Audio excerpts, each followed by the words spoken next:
ভাবতে পারিস কি সাহস? সাহস বলে সাহস? একেবারে একেবারে রাজার ঘরে চুরি। একসাথে 8 জন চোর। আর সব কটাই নাকি ধরা পড়েছে। আরে এত কথা না বলে একটু জোরে পা চালাও দেখি, ওদিকে আবার বিচার না শুরু হয়ে যায়। হ্যাঁ চলো চলো। হ্যাঁ হ্যাঁ চলো চলো চলো চলো।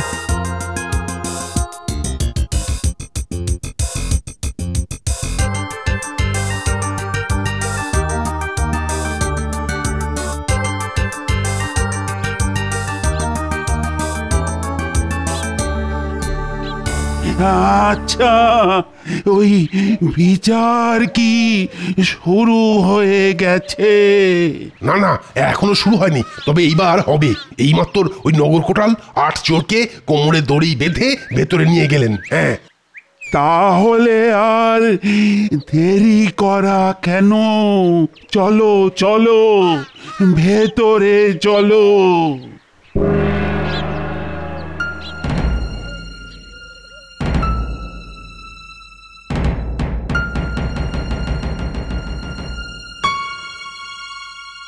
নগর কোটাল, তা এদের মুখ থেকে কিছু বের করতে পেরেছো? হ্যাঁ মহারাজ, সারা রাত বিস্তর উত্তম মধ্যম দিয়ে কথা বের করা গেছে। তা কিরকম কথা? মহারাজ, 8 চোরের মধ্যে 7 জনই দাগী। বলো কি, দাগি চোর? তা আমার ঘরে কি চুরি করার মতলবে ঢুকেছিল? আগে আপনার মাথার মুকুট। হ্যাঁ, কি সর্বনাশ! সোনা নয়, টাকা নয়, একেবারে আমার মাথার মুকুট। রাজার মাথার মুকুট? তাহলে আর দেরি করা কেন? এক্ষুনি এদের উপযুক্ত শাস্তি দেওয়া হোক। শাস্তি তো অনেক রকমেরই দেওয়া যায়, কিন্তু একটা ছোট্ট সমস্যা আছে। তা এদের কি শাস্তি দেওয়া যায় বলো তো? আগে এই ব্যাটার দিকে যতবারই লাঠি তুলি, ও ব্যাটা ততবারই ফ্যাল ফ্যাল করে তাকিয়ে থাকে, আর মাঝে মধ্যে ফুঁপিয়ে ফুঁপিয়ে কাঁদে। বটে। কাল সারা রাত ধরে অনেক চেষ্টা করেও ওর পেট থেকে একটা কথাও বের করতে পারিনি আমি। তবে ওর আচরণে মনে হয় ও ব্যাটা চোর নয়। হ্যাঁ হ্যাঁ হ্যাঁ, এইবার মনে পড়েছে। এই ব্যাটাই তো আমার ঘুম ভাঙিয়ে দিয়েছিল। এই, তুই কে? এগে আমি জোলা, কিন্তু আমার বড্ড নোলা। মানে জোলা নোলা এসব কথার মানে কি? এগে আমি এক গরিব জোলা, তবে থেকে থেকে আমার বড্ড খিদে পায়। আর খিদে পেলেই না আমার খুব ভালো ভালো খাবার খেতে ইচ্ছে করে। এই যেমন ধরুন পায়েস, পায়েস খুব আয়েস করে খেতে পারি আমি। তা পায়েস খাবার লোভে তুই এই চোরেদের দলে ভিড়েছিস? এগে ঠিক তা নয়, তবে কয়েকদিন আগে আমার বড্ড পায়েস খাবার বাসনা হয়েছিল, তা আমি আমার বউকে বললাম,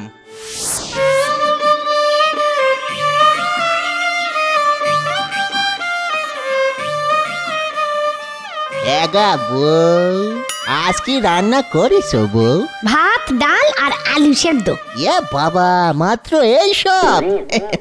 এই বউ, বউ শোনো না গো, এই বলছি আমায় আজকে একটু পায়েস করে খাওয়াবে গো, বেশ সুন্দর গন্ধওয়ালা পায়েস। নোলা পড়ে যাচ্ছিল দেখো।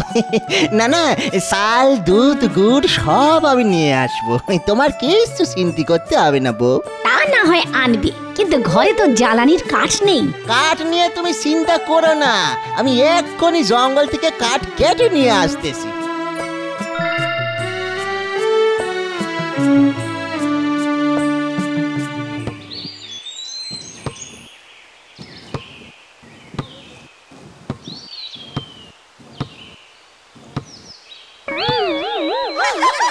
এই ওহে, এই কি করছো? আরে আরে ও ডালটা কেটো না, কাটলে পড়ে যাবে। আরে তুমি গুনতে জানো নাকি? এই ডাল কাটলে আমি পড়ে যাবো, তা তুমি জানলে কি করে? আমি বুঝি পায়েস খাবো না? যাও তো যাও, নিজের কাজ করো গে, যাও। এই বোকার হদ্দের সঙ্গে কথা বলে কোনো লাভ নেই।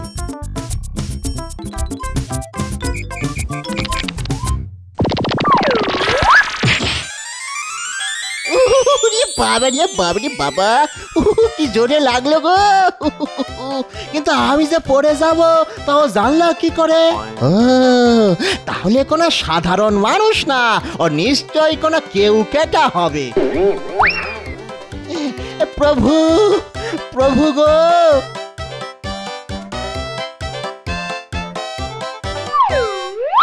প্রভু আপনি কে? আপনি কি কোনো তিকল না কি যেন বলে ভদ্রলোকে, ত্রিকালদর্শী মহাপুরুষ? না বললে কিন্তু আপনাকে ছাড়বো। ছাড়ো, এ তো ভারী মুশকিল। মুশকিল কিসের প্রভু? আপনি তো স্বয়ং মুশকিল আসান। আরে ছাড়ো ছাড়ো ছাড়ো, আমার পা ছাড়ো। আরে আমার অনেক কাজ আছে। জানি তো প্রভু, আপনার অনেক কাজ। ঠিক আছে ঠিক আছে, অধমের একটা প্রশ্নের অন্তত উত্তর দিয়ে যান প্রভু। প্রভু বলে যান, আমি কবে মরবো প্রভু? ও কি গেরো, আমি কি করে বলবো কবে মরবে? না বললে কিন্তু আপনার এই পা ধরে আমি হত্যা দিয়ে পড়ে থাকবো প্রভু। আমি কিন্তু আপনারে ছাড়বো না প্রভু। প্রভু বলেন। একটা কিছু না বললে তো ছাড়বে না দেখছি। শোনো শোনো, যখন তোমার পেটের ভেতর থেকে লাল সুতো আর নীল সুতো বেরোবে তখন তুমি মরবে, ঠিক আছে? এখন পা ছাড়ো ছাড়ো ছাড়ো।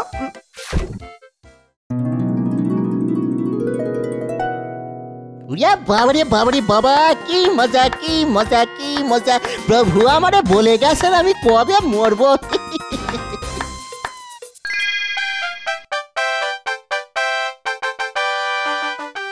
কি মজা কি মজা, ঢিঙ্কি চিকি ঢিঙ্কি চিকি। তাহলে পেট থেকে লাল সুতো আর নীল সুতো বেরিয়ে গেলেই তুমি মরে যাবে? হ্যাঁ গো হ্যাঁ, আমি কত ভাগ্যবান বলো, মরার আগে মরার কথা জেনে যাব। ও বউ, এবার থেকে আমি রোজ লক্ষ্য রাখবো কবে লাল নীল সুতো বেরোয়। তুমি একটু লক্ষ্য রেখো তো বউ। মহারাজ, সেই থেকে আমি রোজ পরীক্ষা করে দেখতুম পেট থেকে লাল সুতো আর নীল সুতো বেরোলো কিনা। তা হঠাৎ করে একদিন দেখি আমার কাপড়ে একখণ্ড লাল আর নীল সুতো।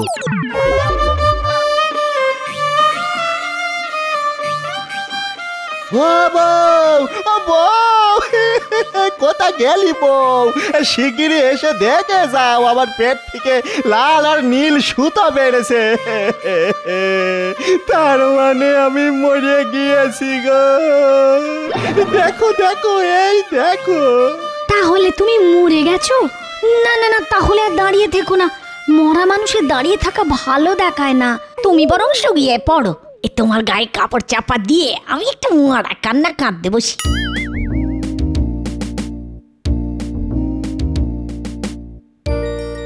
ওগো, আমার কি সর্বনাশ হলো গো! আমার বর যে মরে গেল গো।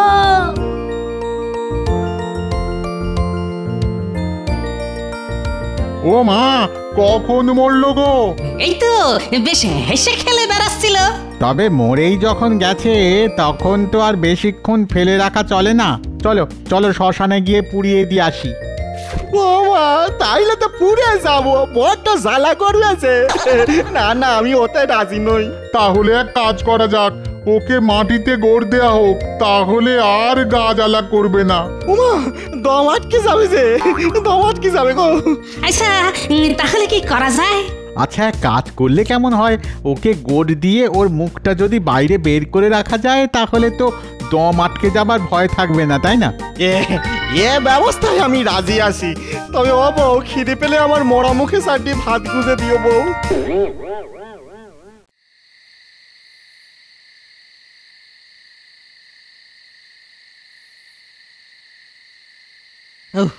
সারাদিন যা ঝক্কি গেল কি বলবো। মাটি খুঁড়িয়ে গোড় দাও, মাথা খানি জুৎসই করে তুলিয়ে রাখো। যাক, এখন সব ঝামেলা মিটে গেছে। বউ খানিক আগে সাটি পান্তা খাইয়ে গেল। কি শান্তি। ঘুমে যেন চোখের পাতা বুঝে আসতেছে। খুব সাবধানে কাজটা সারতে হবে কিন্তু। তুমি কোনো চিন্তা করো না সর্দার, আজ আমাদের স্বপ্ন পূর্ণ হবেই হবে। এ মা, এই থলথলে কাদার মতো কি মারালাম রে! এখন তো বর্ষাকাল নয় যে কাদা মারাবো। এ বাবা, কি বিচ্ছিরি গন্ধ রে! তাহলে কি কুকুর বেড়ালের ইয়ে মারিয়ে ফেললাম নাকি? মুছে ফেলো, চারটি ঘাস ছিঁড়ে মুছে ফেলো। মাথা মোটা, মুছতে গিয়ে যদি হাতে লেগে যায় তখন তো পায়ের গন্ধ হাতে চলে আসবে। হ্যাঁ, তাও তো বটে। সর্দার, ওই দেখো একটা ছোট ঢিবি মতো, ওখানেই পাটা মুছে নাও। হ্যাঁ,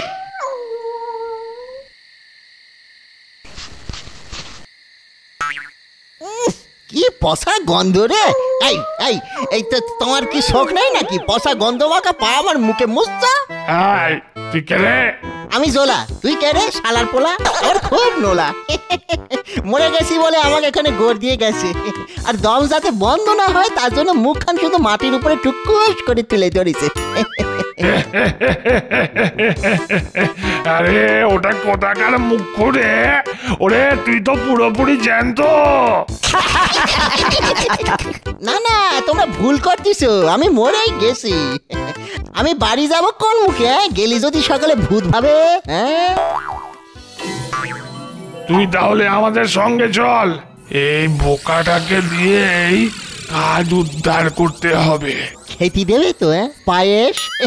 আমার কিন্তু মাঝে মাঝেই খিদে পায় গো। দেব দেব, পায়েস মায়েস যা খেতে চাইবি তাই দেব।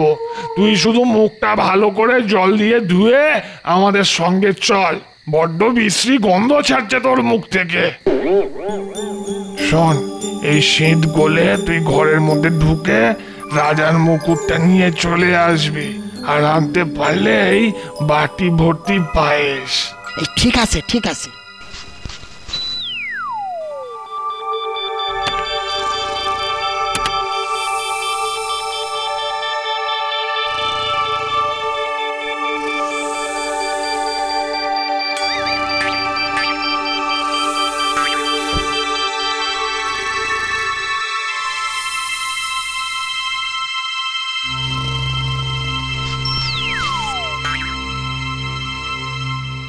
কিরে, মুকুট কই?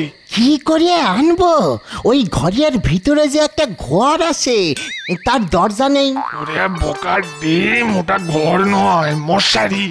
ওটাকে তুলে দেখলি না কেন? দা আবার যা।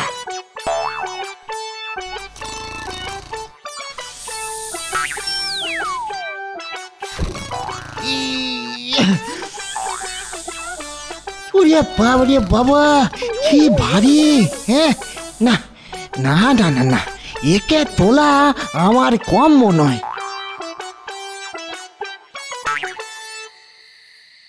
কি রে, খালি হাতে ফিরে এলি যে? ওটা যে বড্ড ভারী গো। আরে তোর মতো গাধা জীবনে দেখিনি।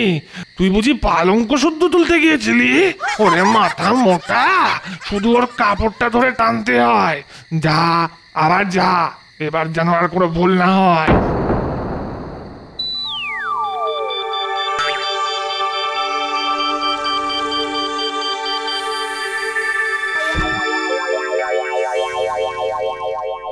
এ বাবা, সারা গা ঢাকা, মুখখানা শুধু বেড়ে আসে।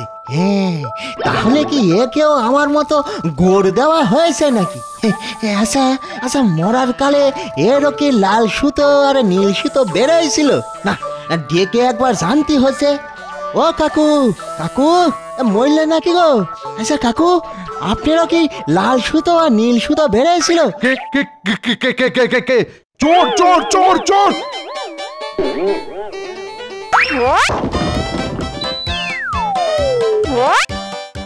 বেটা পাজি চোর, রাজার ঘরে শীত কাটা। চল চল চল, হাজতে চল চল চল।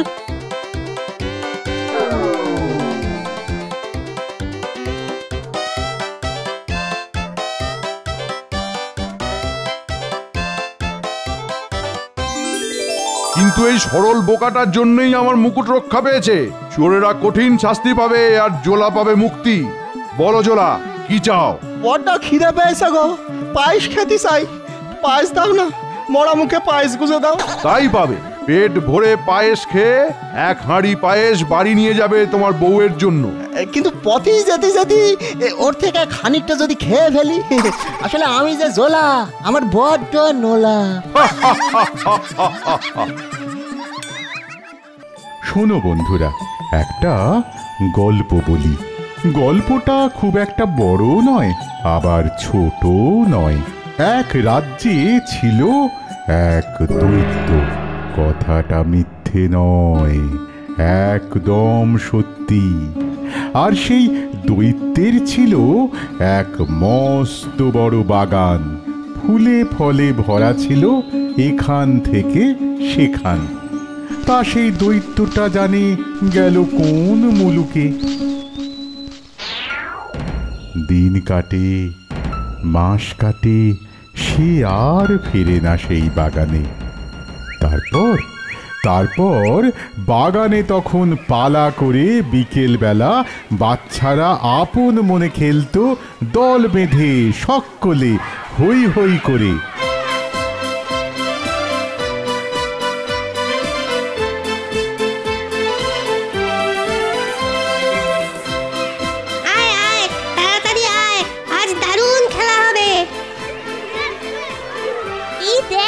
নরম সবুজ ঘাসে ঢাকা বাগানে খুব গড়াগড়ি খাবো সবাই মিলে।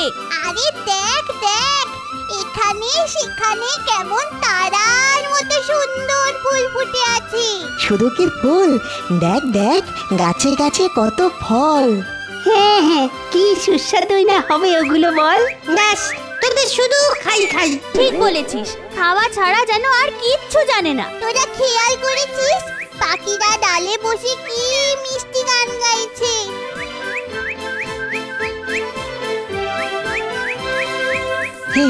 আরে আরে, তাই তো, কি সুন্দর, মনে হচ্ছে সারাদিন ধরে শুধু এই গান শুনি। যাই বল ভাই, আমরা এখানে দারুণ সুখে আছি, দারুণ মজা করছি। এই বাগান আমাদেরই।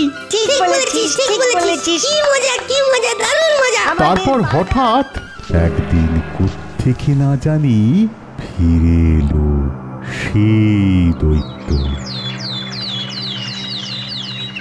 আরে আরে আরে আরে আরে, একই তোরা কারা? হ্যাঁ, দূর হ সব হতচ্ছাড়া, এক্ষুনি পালা এখান থেকে। ও, দেখলে যেন গায়ে জ্বালা ধরে, জ্বালা। কি হলো কথাটা কানে গেল না বুঝি? হ্যাঁ, দাঁড়া এবার।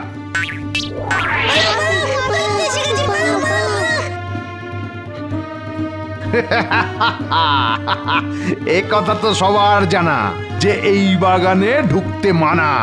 এই বাগান শুধু আমারই, শুধু আমার বাগান। নিজেকে ছাড়া আর কাউকে এখানে খেলার অনুমতি দেব না আমি, কাউকে না। দেখলি দৈত্যটা কিরকম হিংসুটে? হ্যাঁ হ্যাঁ, তার বলতে কেমন ধূপধাপ করে ছুটে এলো আর এসেই আমাদের তাড়িয়ে দিল। ঠিক বলেছিস, আমাদের দিকে তেড়ে এলো আর বাগানটাও কেড়ে নিল।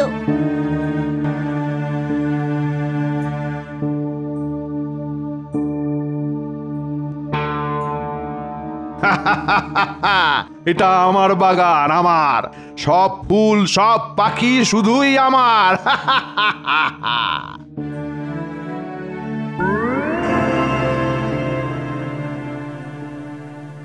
এরপর বসন্ত এলো, সমস্ত দেশে ছোট ছোট ফুল আর পাখিতে ভরে গেল। শুধু দৈত্যের বাগানে তখনও রয়ে গেল শীত। শিশুরাও নেই, আর সেই জন্যে গাছেরাও ফোটালো না ফুল। বসন্ত এই বাগানের কথা ভুলে গেছে, তাই সারা বছর আমি এখানেই থাকব। এটা বেশ আরামদায়ক জায়গা। না, একা একা না থেকে এবার বরং শিলাবৃষ্টিকেই নেমন্তন্ন করি। কই হে, গেলে কোথায়? এসো ভাই, আরে আমার সঙ্গে কি তোমার আড়ি? আমি তো এখানেই অত পেতে ছিলাম। এই দেখ আমি কি করি।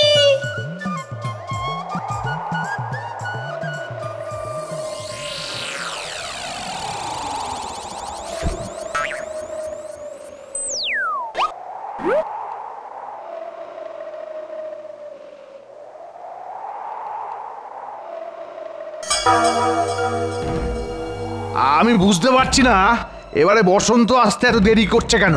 না না না না না, মনে হয় খুব তাড়াতাড়ি আবহাওয়ার পরিবর্তন হবে। তুমি সেই আশাতেই থাকো। তুমি তো স্বার্থপর, আর আমরাই থাকবো বছর ভর।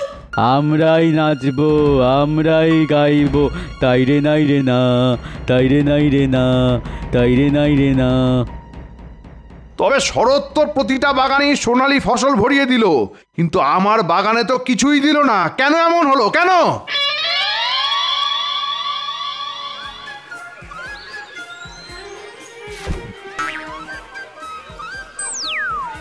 আরে আরে ঠিক শুনছি তো আমি, যেন রাজার গায়ক দল বাড়ির পাশ দিয়ে যাচ্ছে। না না না না, ভুল হচ্ছে মনে হয়, ভুল হচ্ছে। এ তো একটা পাখি, কি সুন্দর লেজ দুলিয়ে নেচে নেচে গান গাইছে। আরে বাহ, কুয়াশা সরে গেছে, শিলাবৃষ্টিও বন্ধ হয়ে গেছে। না না না না না, মনে হচ্ছে অবশেষে বসন্ত এসে গেছে। আহা আহা, কি আনন্দ আকাশে বাতাসে। আহা,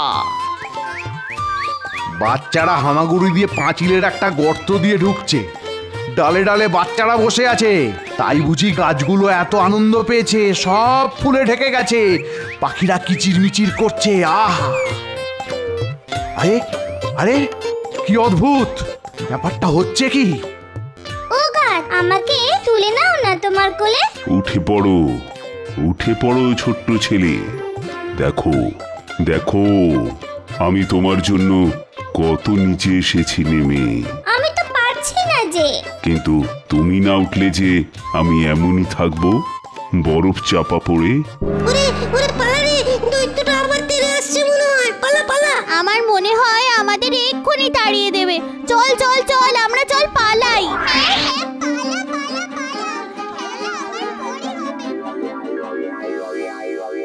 এবার আমি বুঝেছি আমি কি স্বার্থপর হয়ে গেছিলাম।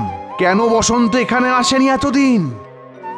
আমি এই ছোট ছেলেটাকে গাছের ওপরে তুলে দেব, আর তারপর পাঁচিলটাও ভেঙে দেব। আমার বাগান চিরদিনের জন্য বাচ্চাদের খেলার মাঠ হবে।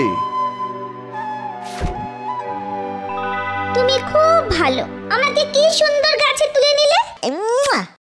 কি বললি? আর একবার বল। ওহ, আমাকে কেউ কোনোদিন যে এইভাবে বলেনি। ওই দেখ, দৈত্যটা কেমন ভালো হয়ে গেছে। আরে তাই তো দেখছি রে, দেখ দেখ কেমন আদর করছে ওকে। চল তাহলে আমরাও আবার ফিরে যাই বাগানে, মনে হয় আর কিছু বলবে না।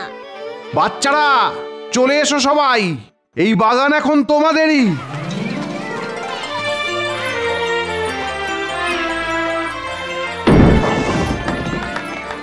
আয় আয়, চলে আয় সবাই, সবাই মিলে খেলবো একসাথে।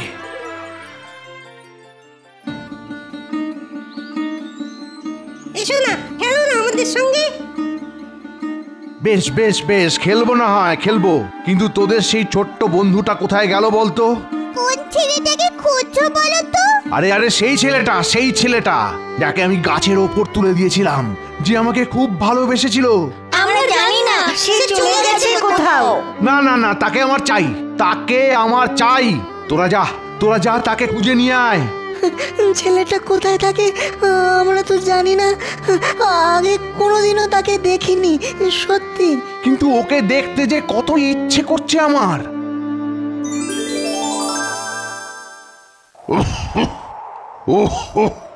কি ঠান্ডা! তবে তবে কিছুদিন পরেই শীত কেটে যাবে। আবার ফুল ফুটবে আমার বাগানে। আমার বাগানে অনেক সুন্দর সুন্দর ফুল আছে, কিন্তু এই বাচ্চাদের থেকে সুন্দর ফুল আর কোথায়?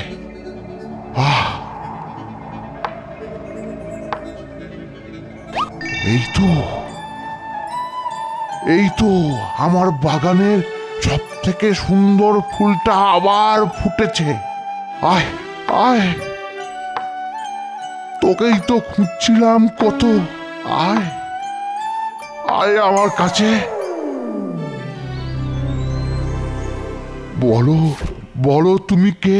একদিন তুমি আমাকে তোমার বাগানে খেলতে দিয়েছিলে, আর আজ তুমি আমার সঙ্গে যাবে আমার বাগানে। তোমার বাগান? হ্যাঁ গো, আমার বাগান। চলো আমার সঙ্গে চলো। চলো।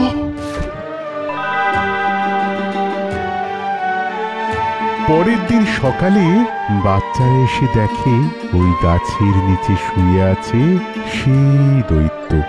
সেই দৈত্যের বিশাল দেহে প্রাণ নেই, তার সারা শরীর সাদা ফুলে ঢাকা।